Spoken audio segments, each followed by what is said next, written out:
Nii, teeme järgmise nädala ülevaate ja nagu ikka, alustame uudistest. Vaatame, mis meil uudised ees ootamas siis on tuleva nädala põhjal, et sisse uudistesse vaatame ei hakka, lihtsalt vaatame üle olulisemad päevad. Esmaspäevane päev, meil midagi erilist ees ootamas ei ole, ühtegi suurt punase kausta uudist siis ei eurole ega dollarile ei ole esmaspäeval, mis peale NFP-d on suht normaalne, võiks öelda. Et sama kehtib ka siis CPI-ga, et peale seda on turg mõneti, võiks öelda, et šokis. Edasi teisipäeva peal on meil tulemas siis GBP-lt PRC Retail Sales Monitor, punase kausta uudis ja euroala kohta ei ole ühtegi uudist. Ja siis on tulemas Frankfurt Openiga, enne London Openit on tulemas siis veel GBP uudiseid. On tulemas siis claimant count change, employment ja unemployment, erinevad siis töötusmäära uudised GBP-le. Et võiks öelda, et siis teisipäevane päev võib oodata suuremat volatiilsust Briti naelale ja ka eurole. Edasi kolmapäev. Eurole ja GBP-le uudised ei paista olema ühtegi, sellist olulist punase kausta uudist. Ja kolmapäeval on meil tulemas CPI, et tasub olla siin siis väga tähelepanelik, et CPI uudis on meil tulemas, lisaks siis CPI-le erinevaid inflatsioonimäära uudised. Et kolmapäevane päev võib olla siis väga heitlik, enne seda võime näha suhteliselt sükast konsolideerumist rahuliku perioodi. Neljapäev enne London Openit, siis tulemas GBP-le punase kausta uudised veel ja siis Euroopa Keskpanga Guindose kõne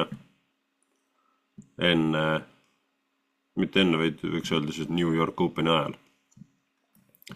Ja koos New York Openiga pool tundi hiljem siis on tulemas meil jälle punase kausta uudised USA dollarile, jätkuv töötusmäära uudised ja PPI siis kuupõhine. Ja reede peal meil ei ole mitte midagi muud, kui on siis USA dollarile New Yorgi sessiooni ajal on Michigan Consumer Sentiment.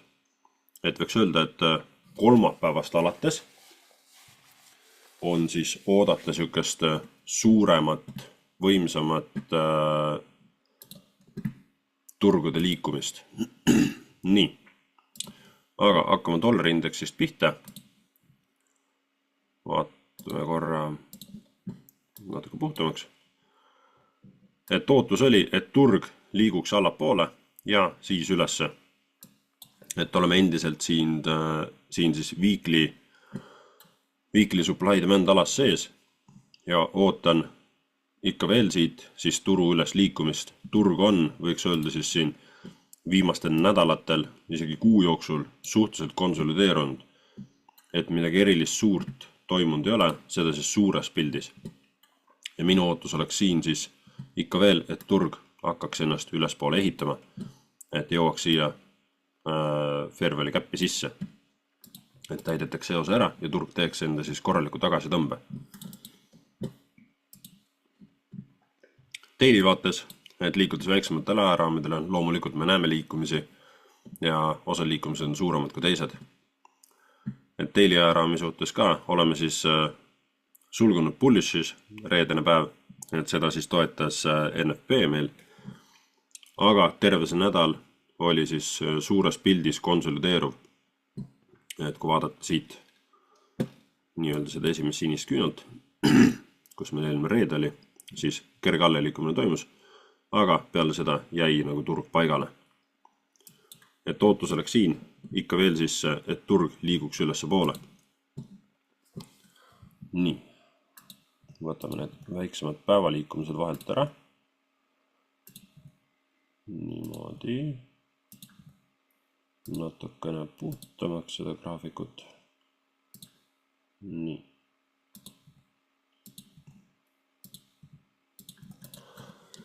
Et päevasisesed ootused, mis ma olen siin osadel inimestel jaganud, et siis need on paika pidanud suuresti et mis ma siis konkreetsel päeval sessioonidel näen, et turg võiks teha. 4 tunni peal oleme jõudnud jällegi siia 4 tunni supply demand'i. On mul siin märgitud 15 minuti omaga sisse, aga oleme jõudnud siia 4 tunni supply demand'i. Kõrgem punkt siin. Et siin on oodata siis vastupanu ja mida ka turg siis teinud on.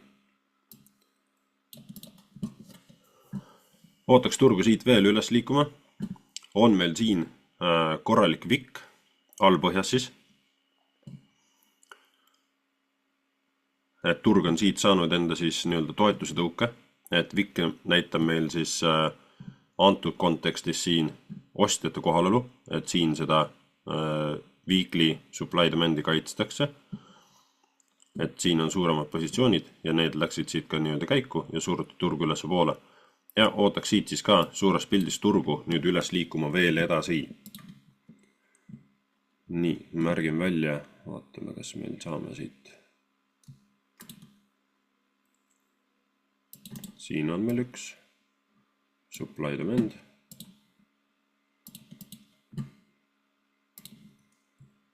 Ja ka enne seda siin 4 tunni peal. Daily peal loomulikult neid ei ole. Et kui vaatame daily pilti, siis daily pildis on meil siin üks supply demand, need 2 ala jäävad selle sisse. Aga ootaks turgu liikuma veel kõrgemale ülesse, et turg jõuaks siis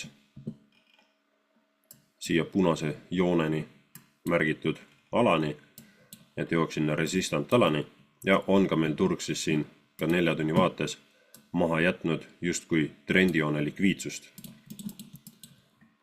Ja siit oleks ootus, et turg liigub siis tulev nädal ka ülesse, märgin erinevad stsenaariumid peale, et kas tuleb alla veel ja näeme siis üles liikumist või liigume siit kohe ülesse. Nii märgime siia ka ühe siis supply demand'i välja. On meil esimene, kus me võime siis vastupanu kohata. Nii. 4 tunni oma. Ja saamegi siia ülesse märkida ühe.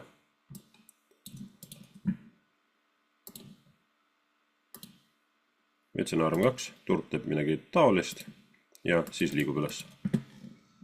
Kus ta täpselt liigub, seda on hetkel keerukas öelda, seda tuleb vaadata päevasiseselt, aga ootus on, et turg teeks võib-olla parimal juhul väikse tagasitõmbe ja siis jätkaks üles liikumist. Nii, edasi GBP USD peale. Et siin mul oli ka ootus, et turg liiguks heal juhul natuke ülesse ja siis tuleks alla. See üles liikumine toimus siis terve nädala jooksul võib öelda. Ja nüüd on siis, võiks öelda, niuke tugevam signaal alla liikumiseks. Nii, võtame siin need päevasisesed prognoosid ära. Nii. Natukene puhtamaks graafikut. Ja need märkimised ka, mis mul peal on, ka need nii-öelda sessioonisisesed, igapäevased. Need on siis prognoosid, need on tõenäosused, et kuhu ma näen turgu liikumas. Kuhu ta võiks liikuda. Mis ei pruugi alati olla garanteeritud, et me ei tea täpselt, kuhu poole turgu liigutatakse, aga me lihtsalt vaatame tõenäosusi. Ja siit ka ootaks siis turgu allapoole liikuma, kui dollari indeks liigub ülesse, siis ootaks GBP-d, Euro-USD-d, NCD-d, AUD-d, need ootaks kõik siis allapoole liikuma. Ja on meil ka 4 tunni pildis siis korralik vikk siin olemas, et turg on saanud siit enda siis vastupanu enda tõuke ja korjatud ka siis eelmise tipu pealt likviidsus ära. Ilus likviidsuse korjamine siit tipu pealt. Ja ootaks turgu liikuma siit nüüd allapoole. Märgime siia ühe ala välja. Ostualalt märgime ka 4 tunni ostuala välja.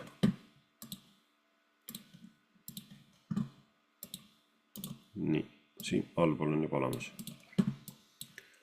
Et siit ka ootaks turgu siis liikuma allapoole, paremini juhul väikse tagasitõmbega.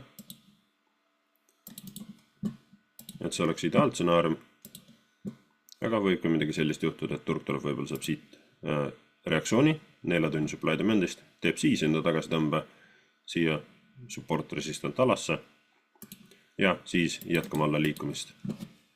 Aga see oleks nii-öelda siis ootusvaade tulevaks nädalaks. Et võiks öelda, et mõnetiselt siis ka suures pildis vaadates justkui vastu trendi. Et turg on meil tugevalt siis üles liikunud ja et see ootus siis on justkui vastu trendi. Aga ootaks siit siis ka suure pildi trendi pöördumist. Et kerged signaalid on meil juba siis olemas. Nii. Euro USD oli sama ootus, mis GBP-l, et oodata turgu natukene ülesse ja siis alla. Turg ronis natuke rohkem ülesse, kui sai eelmise viiklis välja märgitud, kuid see on kõigest prognoos. Et ülejäänud päevasisesed pidasid paika. Nii, märgime siia ka. Allpool on juba olemas, ülespoole saagi. Siin on meil suurem supply demand, 4 tunni oma. Ja ülevalpool ühtegi sihukest kasutamata supply demandi ei paistagi. Ostupoolel vähemalt. Nii, müügipoolel siin jõuti ka sisse ilusti. Ja saame ka siia märkida siis müügipoole supply demandi. Nii. Euro puhul ootus oleks samasugune, et turg tuleks ülesse. Ta võib tulla kõrgemale kui see supply demand. Siia wiki alasse siis, kui ta ootaks turgu liikuma ülesse ja siis alla. Või teine stsenaarium, turg tuleb allapoole, tuleb siia fair value cap'ini, saadakse siit reaktsioon, tagasi resistant alasse ja siis alla. Kuid ootus siis samasugune nagu GBP USD-l. Nii, NZD liikus ka siis ülesse, nagu ootus oli, ja peale seda ootaks alla. Tehti esimene siis üles liikumine ja alla siin ära ja sama mustrit siis jälle korrati, liiguti üles ja alla. Ja nüüd selle teise liikumisega on meil samamoodi siis tekkinud siia korralik vikk. Et turg on saanud enda siis reaktsiooni. Ühtegi supply demandi korralikku seal alles ei ole. Oleme suurema ala sisse ka välja jõudnud ja allpool on meil siin siis esimene võiks öelda vastupanu ala, ostu supply demand. Nii, siit saame ka märkida.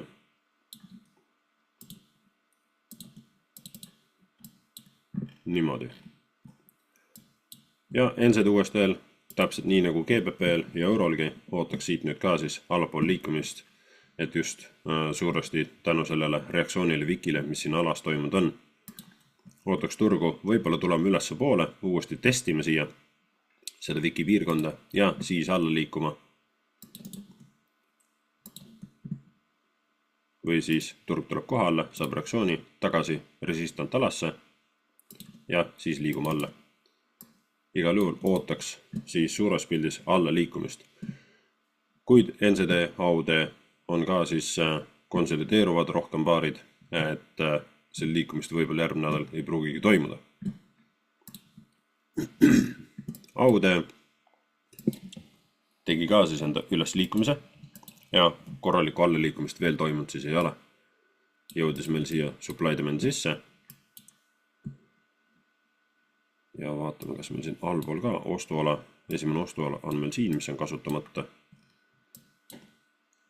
Ülevalpool ühtegi ole. Siin meil oli ka, aga turg on siin siis väikse vikiga juba sisse jõudnud. Et sarnast pilti ootakski siin siis võib-olla liikumist ülesse. Et turg liiguks ülesse, testiks jälle seda viki piirkonda ja siis jätkaks alla liikumist. või variant 2, turg liigub kohe alla.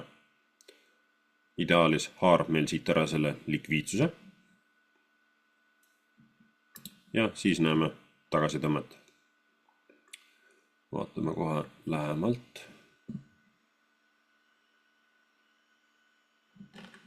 Jah, umbes siia support resistant alasse ja siis ootaks alla liikumist. Et võimalikult 2 stsenaariumit. GBP NZD suhteliselt paigal püsinud, eriti midagi toimunud ei ole, toimus see alla liikumine, plahvatust üles veel toimunud ei ole. Nii. On meil siia jäänud siis kasutamata müügi supply demand ja suurem ala veel siin üleval pool. Turg siin on siis allapoole liikumas ja ootaks siit siis ka veel alla liikumist. Kergostjate vastupanu on siin olemas, et võime näha ka siis ehk ka üles tõmmet, tagasi tõmmet, enne kui turg hakkab allapoole liikuma. Nii, pikendame need alased välja, rohkem kasutamata supply demand'e ei paista. Erinevad stsenaariumid, mida oodata, et turg tuleks siia üles välja. Seda ala ma konkreetselt ei oota, et vastu peaks. Ootaks, et turg pigem tuleb üles poole, et korjaks siit likviidsust ära ja siis hakkaks allapoole liikuma. Stsenaarium 2, turg jätab need alad hilisemaks ja liigume kohe allapoole. Tuleme siit likviidsust ära haarama ja ka siit ideaalis siia supply demand sisse ja siis näeme üles liikumist. Et 2 võimalikud stsenaariumi, kõik oleneb sellest, mida nüüd turg teeb. Nädala algus meil siis GBP-le ka rohkem siuke vaikne, et midagi erilist oodata ei ole, et alates kolmapäevast, et terve see nädal, tulev nädal siis võib tulla väga-väga vaikne, võib-olla näeme ainult ühesuunalist liikumist. Et seda nii-öelda alla tõmmet, tagasi tõmmet veel ei näegi. Nii, GBP ja JPY täitis siis suurepäraselt ootust. Turg liikus alla ja peale seda ilus liikumine ülesse.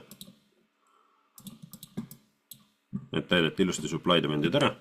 Siia jäi meil ka supply demand maha, turg liikus üles, tuli alla, tuli uuesti supply demand sisse, täitis selle ära. Ja jäi meil siia ekstreemumisse, siis supply demand jälle maha. Ja üks on ka meil siin, mis on veel kasutamata. Ja oleme siis müügi supply demand sees. Siit ootaks turgu liikuma ülesse, et turg liiguks ülesse poole, siia daily supply demand'i. Sest meil on ka siin daily supply demand'i all, siis ilus likviidsus suures pildis kogunenud. Ja on meil siis siin tohutu likviidsus kõik siin olemas. Et ootaks siis tuleviku poole võib-olla rohkem langust GBP JPY-le. Suure tõenäosusega samasugust pilti siis ka Augusti ja JPY peal näeme. Erinevad stsenaariumid veel siit oodata. Turg tuleks alla ekstreemumisse, supply demand'i ja siit jätkame ülesse. Või stsenaarium 2. Oleneb, mis meil see nädal nüüd toob. Liigume veel üles poole, haarame siit likviidsuse, joome daily supply demand'i ja siis liigume alla poole.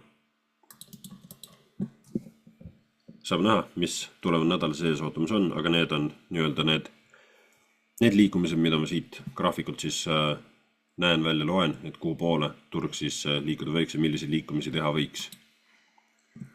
Uuesti JPY täitis ka siis, võiks öelda, ilusti ootust, et toimus alla liikumine ja siis ilus üles liikumine. Uuesti JPY on käinud ka meil siin supply demand'is sees.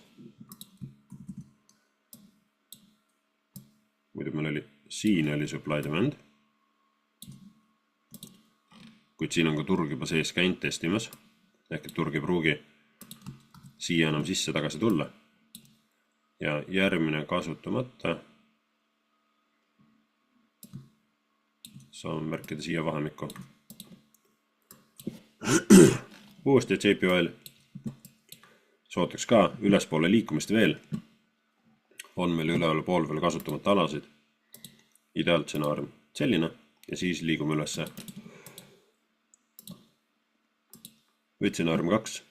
Liigume siit läbi, ideaalis siia, supply demand sisse ja siis liigume allapoole. Tuleme ehk täitma seda supply demand siin. Ekstreemumisse me päris ei oota, et ta jõuaks.